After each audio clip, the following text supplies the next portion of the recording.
जय माँ दक्षिणेश्वरी काली। कभी मन में ऐसा विचार आता होगा कि ये जो नर्मदेश्वर शिवलिंग है, बाण लिंग है, इनमें जितने भी लिंग निकले हुए हैं, जितने भी पत्थर हैं, इन सब की पूजा होती है और इनमें सभी का आकार शिव जी जैसा है और पंडितों के हिसाब से, पुरोहितों के हिसाब से इनकी स्थापना की आवश्यकता नहीं है। तो इसमें महत्ता क्या है, इसका महत्व क्यों है और इसका कारण क्या है कि बिना प्राण प्रतिष्ठा के इनकी पूजा की जा सकती है। तो उसमें एक मूल जो कारण है वह एक राक्षस है। एक प्राचीन समय में जब दैत्य अपने समय में हुआ करते थे तो एक वाणासुर नाम के राक्षस थे। वह भगवान शिव के अनन्य भक्त थे।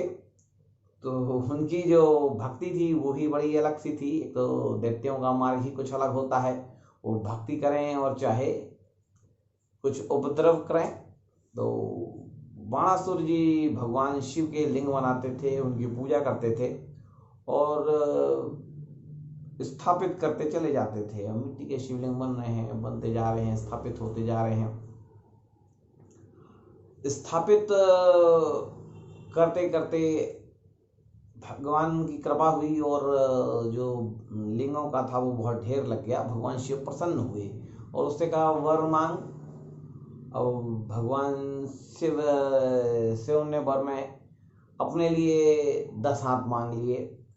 भगवान शिव उन्हें वरदान देकर चले गए। अब बाणासुर जी 10 हाथों से अपने आराध्य देव शिव जी के लिंगों का निर्माण करने लगे और उनकी पूजा करने लगे, उन्हें स्थापित करने लगे। भगवान फिर उनकी भक्ति से प्रसन्न हुए और उनसे फिर भगवान ने प्रकट होकर कहा वर मांगिए। अब बाणासुर जी ने 100 हाथ मांग लिए। इस बार अब 100 हाथों से शिव जी का निर्माण होने लगा। अब उनकी स्थापना होने लगी, पूजा होने लगी। बाणासुर जी को तो बड़ा आनंद आने लगा। अब जो लिंग थे उनका जो पहाड़ था वो बहुत ऊपर होने लगा। अब वो थोड़ा चिंतन का कारण होने लगा, थोड़ा परेशानी का कारण होने लगा। तो पर बोले कौन उसको, क्योंकि थे तो मूल स्वभाव से दैत्य ही।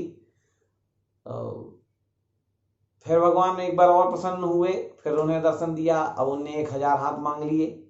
1000 हाथ से जब भगवान शिव की पूजा होने लगी तो वो जो बाण लिंगों का पहाड़ था वो सूर्य की गति को बाधित करने लगा। सूर्य देवता निकलने में परेशान होने लगे कि अब मैं इसे निकलूं कैसे, मेरे मार्ग में आ रहे हैं, अब मैं इन्हें नापूंगा तो दोष लगेगा, पैर से किनारे कर नहीं सकता, रुकना उनके गति में नहीं आता। तो भगवान सूर्य नारायण जी ने शिव जी से जाके प्रार्थना की। बोले वो एक दैत्य हैं, मैया नर्मदा के बगल में बैठ के आपकी आराधना कर रहे हैं। बोले हाँ करते तो हैं। तो बोले वो शिवलिंग बनाते हैं। बोले बनाते भी हैं। तो भगवान शिव से सूर्य नारायण ने कहा कि वो उसका विसर्जन नहीं करते। तो बोले हाँ विसर्जन तो नहीं करते वो। बोले मेरे को निकलने में दिक्कत होने लगी है और वो तो स्वभाव से देते हैं, उनसे कोई कुछ जाकर बोल नहीं सकता और जो बोलने का परिणाम है वह भी निश्चित है कि वो मानेंगे नहीं और युद्ध निश्चित हो जाएगा। कृपा करके आप ही कोई मार्ग इसका निकालिए। अब भगवान शिव इस बार प्रकट हुए बाणासुर जी के पास। तो उन्होंने वरदान स्वयं भगवान ने मांग लिया कि हे दैत्याधिपति, अब हम आपसे चाहते हैं कि आप हमें कुछ वरदान दे दें। तो बोले प्रभु अपनी इच्छा व्यक्त करिए।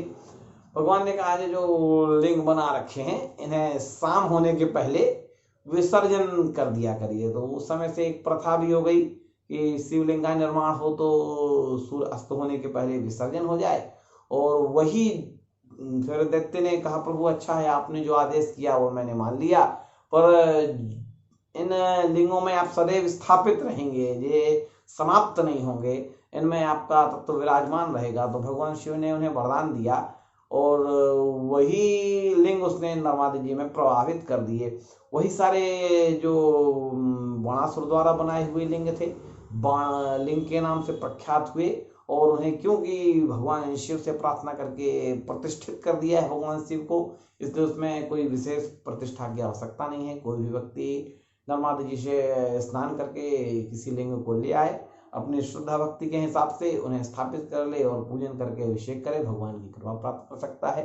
बोलो शंकर भगवान की जय।